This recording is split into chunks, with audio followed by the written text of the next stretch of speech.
Morning, folks. A gator at the, I was going to say at the campfire side, but it's more like gator at the creek or gator in the garage.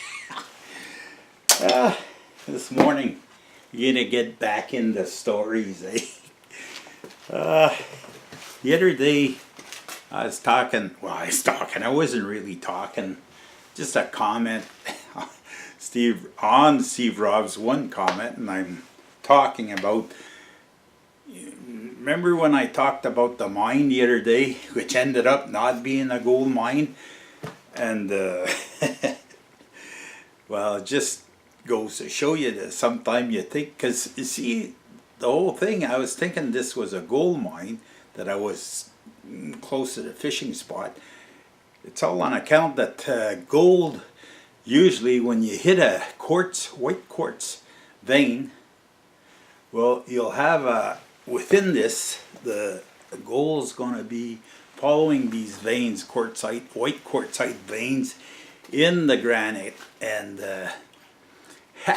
I was led to believe this was the case. But anyways, neither here nor there. I had some reflections on this, and I know there was. Anyways, I won't get into that.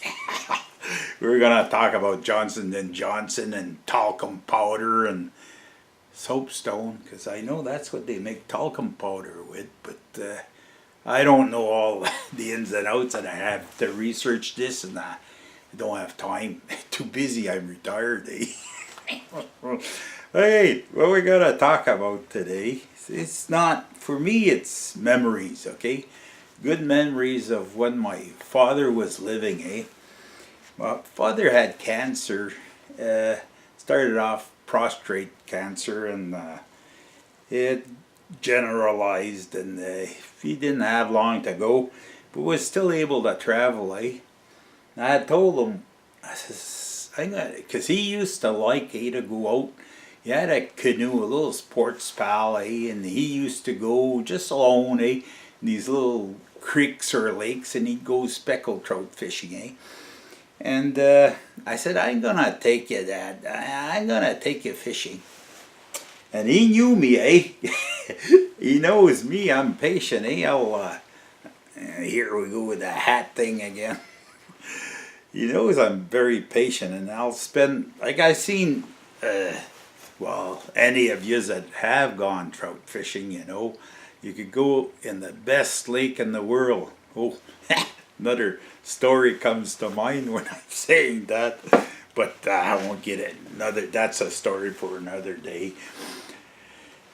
You could be on a lake that you've caught thousands of trout, and you could put your line in the water, change bait, do everything you can, and you swear you won't get a nibble or nothing. You'd swear there's no trout in the lake, but there is. They're just not active at that particular time. Could be the moon, it could be a storm, you know, like, depends what your knowledge and fishing is, eh? I'm what you can call not the best, just halfway maybe knowledgeable on trout fishing, speckled trout fishing too. Anyways, okay, so I said to my father, I said, I'm gonna take you fishing, and I says, after that we're gonna come home and I'm gonna cook them for you, eh? Well, he says, nah, I don't want to go with you. He says, we're going to spend all day. He says, I can't sit in a boat all day like that. I had a 14-footer springbok, which is the same thing as a Princecraft now. Fishermen, I think they're called.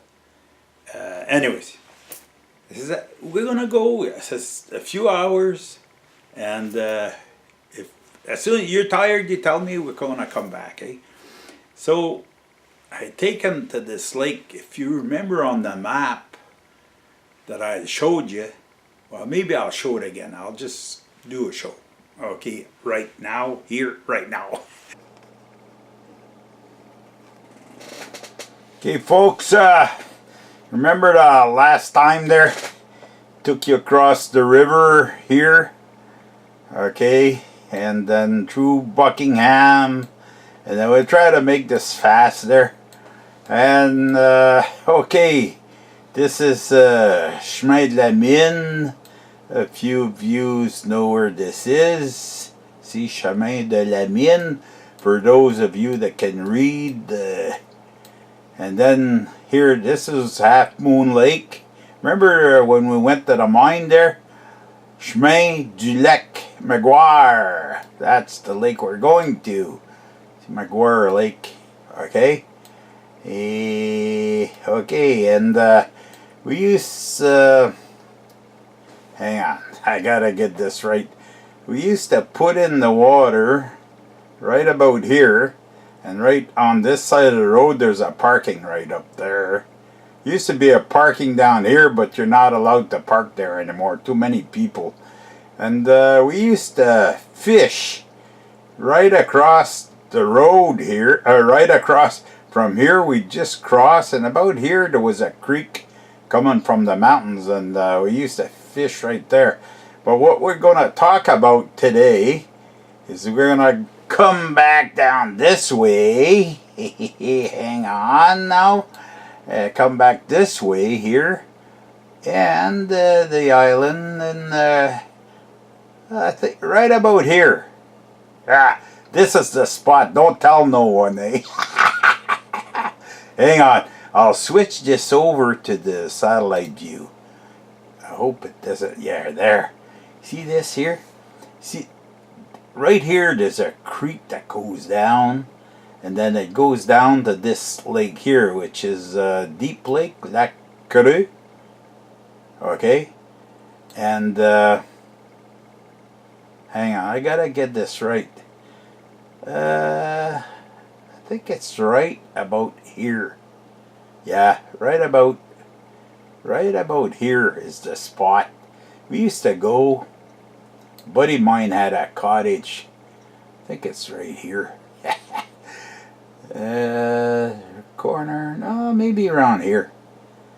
But, okay, we used to go, hang on, this is the lake here.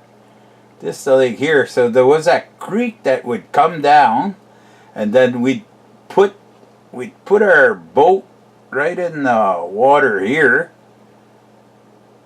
and then we'd cross across to here. And this was a real good spot too. And the first time I ever come fishing at this lake, right here, the RA owns a property. Yeah, I think it's right there.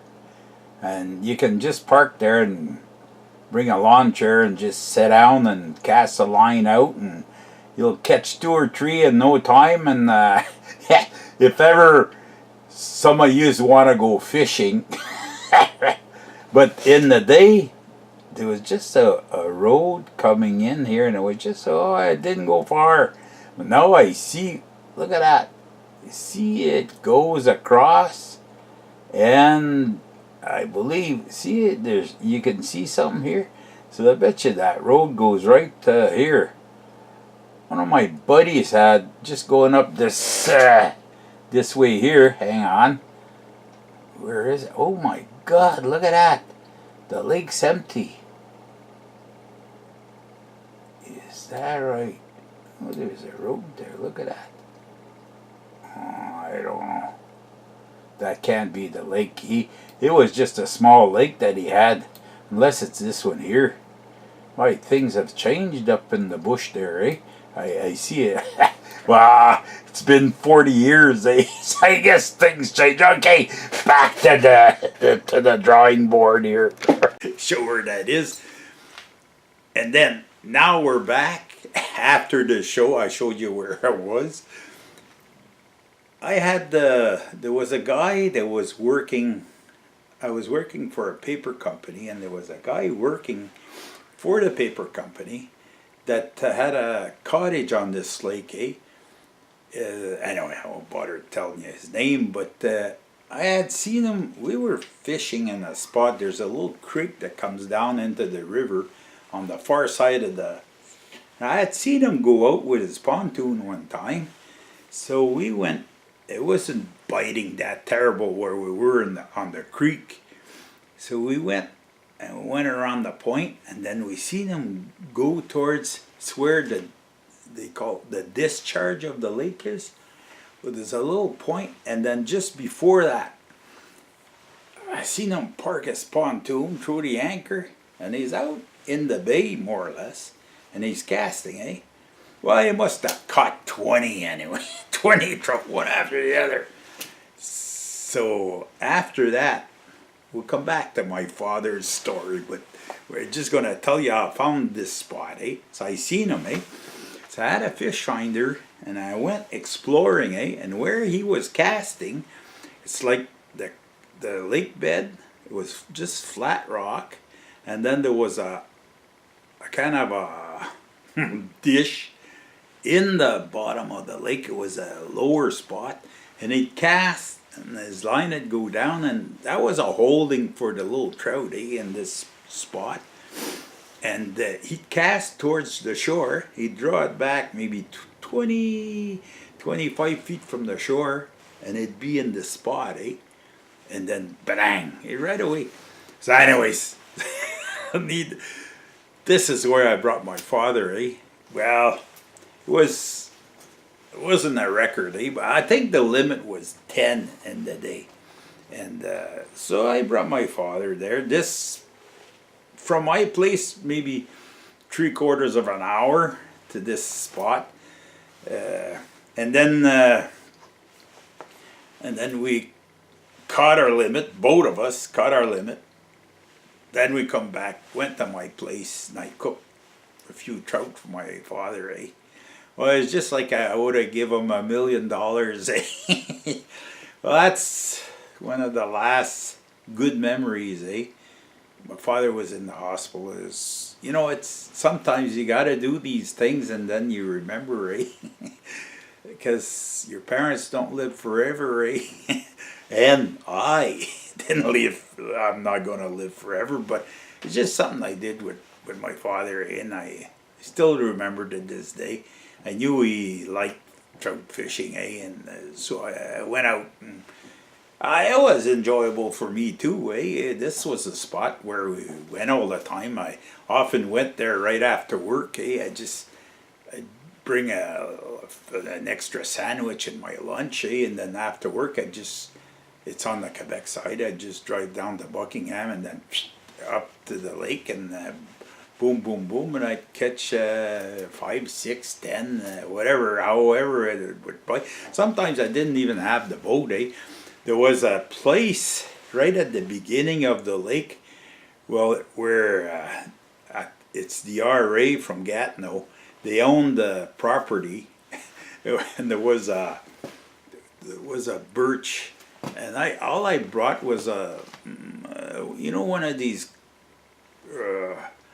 cloth chairs there, eh, like that you sit on. Well, I just sit down, like.